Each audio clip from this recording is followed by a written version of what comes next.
आप जानते हैं कि एक इन्वेस्टर मीडियम टर्म मिशन और लॉन्ग टर्म विजन के साथ आगे बढ़ता है और भारत के पास एक इंस्पिरेशनल लॉन्ग टर्म विजन भी है।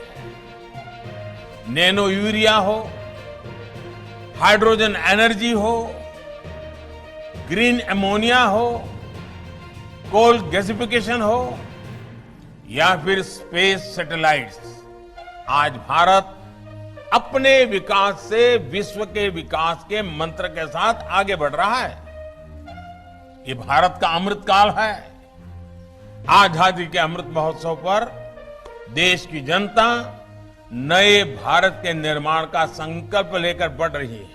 नमस्कार, आप देख रहे हैं एयर न्यूज। भारत के शेयर बाजारों ने साल की शुरुआत रिकॉर्ड स्तर पर की। इसका अधिकांश हिस्सा चुनाव पूर्व आशावाद से समर्थित था, लेकिन जैसे ही देश में सप्ताह भर चलने वाले चुनाव शुरू हुए, बर्नस्टीन ने चेतावनी दी कि बाजार में करेक्शन की गिरावट आएगी। भारतीय शेयर बाजार के खिलाड़ी प्रधानमंत्री नरेंद्र मोदी की सत्तारूढ़ भारतीय जनता पार्टी की जीत का अनुमान लगा रहे हैं। मोदी, जो साल 2014 से भारत के प्रधानमंत्री हैं, उनको बाजार अनुकूल उम्मीदवार के रूप में देखा जाता है। उनके नेतृत्व में भारत $3.7 ट्रिलियन की जीडीपी के साथ दुनिया की 5वीं सबसे बड़ी अर्थव्यवस्था बन गया है और अब साल 2027 तक दुनिया की 3री सबसे बड़ी अर्थव्यवस्था बनने का लक्ष्य है। भारत का बेंचमार्क निफ्टी 50 इंडेक्स 2023 में 20% से अधिक की बढ़त के बाद इस साल अब तक 3% की वृद्धि हुई है, जो लगातार 8वें वर्ष की वृद्धि है। हालांकि ग्लोबल टेंशन्स की वजह से पूरे विश्व के बाजार पर फर्क पड़ा है। वहीं 11 अप्रैल को अपने रिकॉर्ड हाई से भारतीय इंडेक्स भी 1.7% गिर गया है।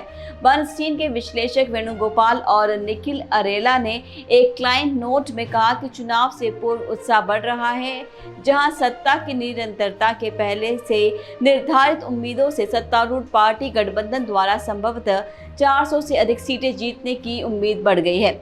भारत के 2024 के आम चुनाव शुक्रवार को शुरू हो गए। दुनिया के इस सबसे बड़े लोकतांत्रिक चुनाव में मतदान का ये तय करने के लिए मतदान कर रहे हैं कि क्या मोदी कार्यकाल में तीसरा कार्यकाल हासिल करेंगे।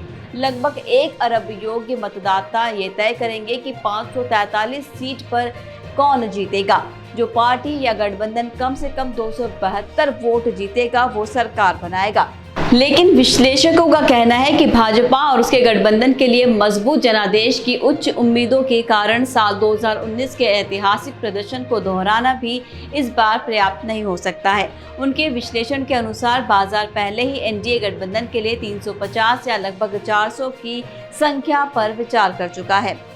यदि भाजपा 300 प्लस सीटें जीतती है और व्यापक एनडीए गठबंधन को करीब 350 प्राप्त कर सकती है, तो करेक्शन फॉल होने की संभावना है और बाजार तो केवल गिरावट का कारण ढूंढ रहा है।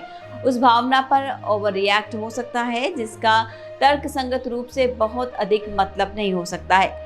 ब्रोकरेज ने तय कर दिया है कि 300 या उससे अधिक सीटों का मतलब होगा कि सत्तारूढ़ दल के पास निचले सदन में पूर्ण बहुमत बना है और सत्ता निरंतरता बनाए रखेगी। विश्लेषकों ने कहा है, फिर भी इसे आम सहमति से नीचे परिणाम के रूप में देखा जाएगा और प्रतिक्रिया से इनकार नहीं किया जा सकता। ये अंततः मौजूदा बाजार उन्माद के अंत की शुरुआत कर सकता है, जो पूरे 1 साल तक चला है। शेयर बाजार, जो कि लोगों के इमोशन से काफ़ी प्रभावित होता है, वो ऐसे में क्या प्रतिक्रिया देगा और अगर मोदी सरकार फिर से आने में विफल रही तो क्या ये निवेशकों के लिए एक खरीदारी का मौका होगा? देखना बेहद ही दिलचस्प होगा। आप देख रहे थे एयर न्यूज़। ऐसी और अपडेट्स के लिए जुड़े रहिए हमारे साथ। फिर मिलेंगे अगले वीडियो में। नमस्कार।